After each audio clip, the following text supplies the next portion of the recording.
मई से लेके 20 मई के बीच अगर आपकी डिलीवरी होने वाली है तो आपको ज़रूर जानना चाहिए कि एक गर्भवती महिला, उनके शिशु और उनकी डिलीवरी पर मौसम का बहुत अधिक प्रभाव पड़ता है।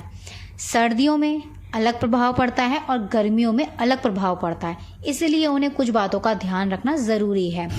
नमस्कार दोस्तों, स्वागत है आप सभी का बेबी केयर फैमिली पर। आज की वीडियो बहुत ज़्यादा इंपॉर्टेंट होने वाली है, तो वीडियो को बिना स्किप करे एंड तक ज़रूर देखिएगा।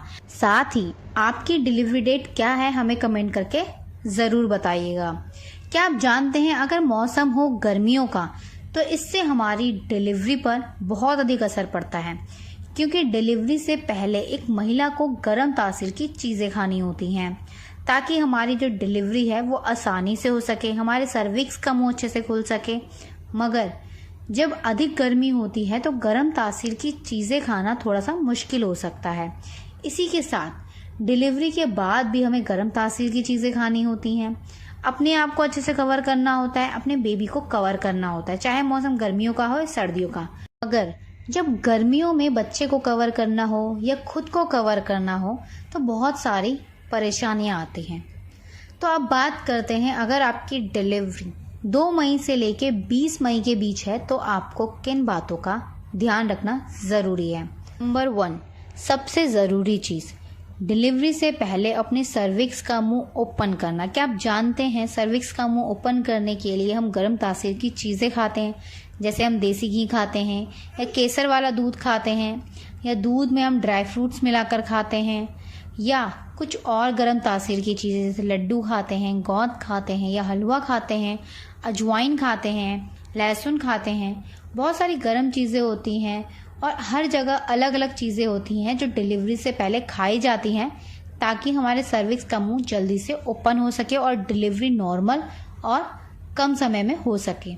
मगर गर्मी में आप क्या क्या चीज़ें कर सकते हैं? अगर आप गर्म तासीर की चीज़ें खाते हैं तो हो सकता है इससे आपको कुछ प्रॉब्लम हो जाए, क्योंकि गर्मी में अगर हम ज़्यादा गर्म खा लेते हैं तो इससे हमें लूज मोशन, उल्टी या कुछ और प्रॉब्लम्स, कॉन्स्टिपेशन, ऐसी कुछ प्रॉब्लम्स हमें हो सकते हैं। तो आपको क्या चीज़ें करनी चाहिए?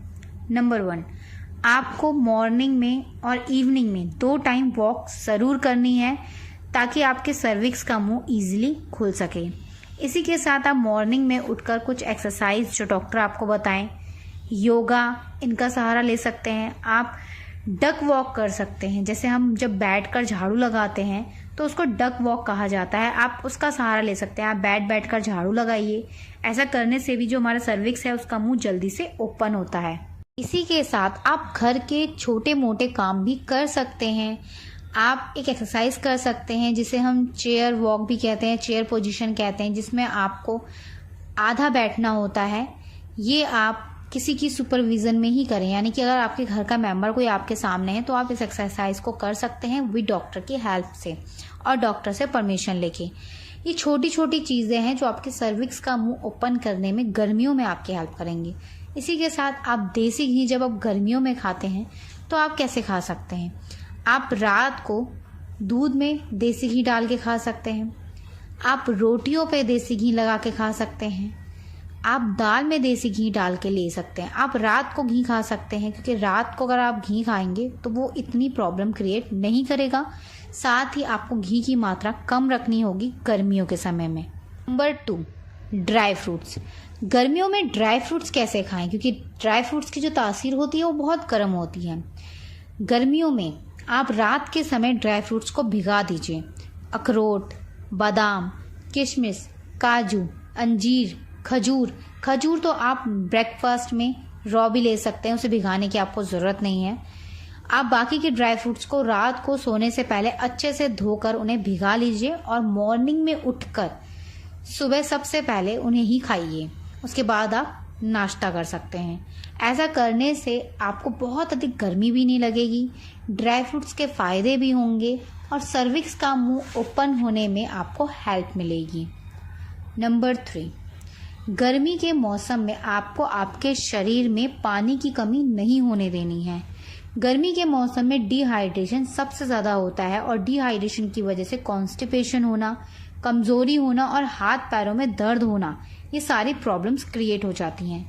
तो आपको क्या चीज़ें करनी हैं? आपको कुछ लिक्विड डाइट अपनी डाइट में शामिल करनी, जैसे आप नारियल पानी ले सकते हैं, आप छाछ ले सकते हैं, दही ले सकते हैं, आप गन्ने का जूस पी सकते हैं, नींबू पानी पी सकते हैं, खीरा आप ले सकते हैं। इसी के साथ आप वाटरमेलन या आप खरबूज लीजिए या आप मौसम में मिलने वाले फलों का सेवन कीजिए। अगर आपसे प्लेन पानी पिया जाता है तो आप प्लेन पानी भी पी सकते हैं। पुदीना गर्मियों में सबसे अच्छा होता है पेट के लिए और शरीर को ठंडक पहुंचाने के लिए, तो आपको पुदीने का सेवन करना चाहिए।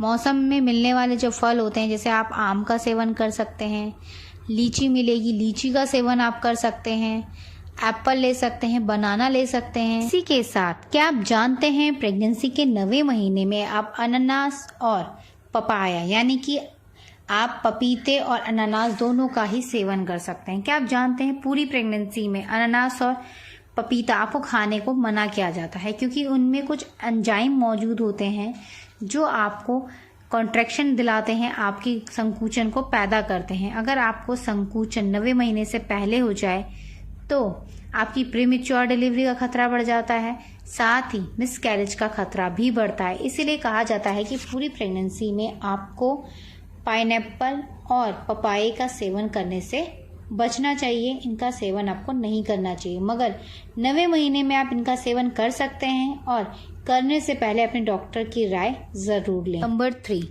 गर्मियों के मौसम में जब आपकी डिलीवरी होने वाली है तो उससे पहले आपको क्या क्या चीज़ें खानी चाहिए।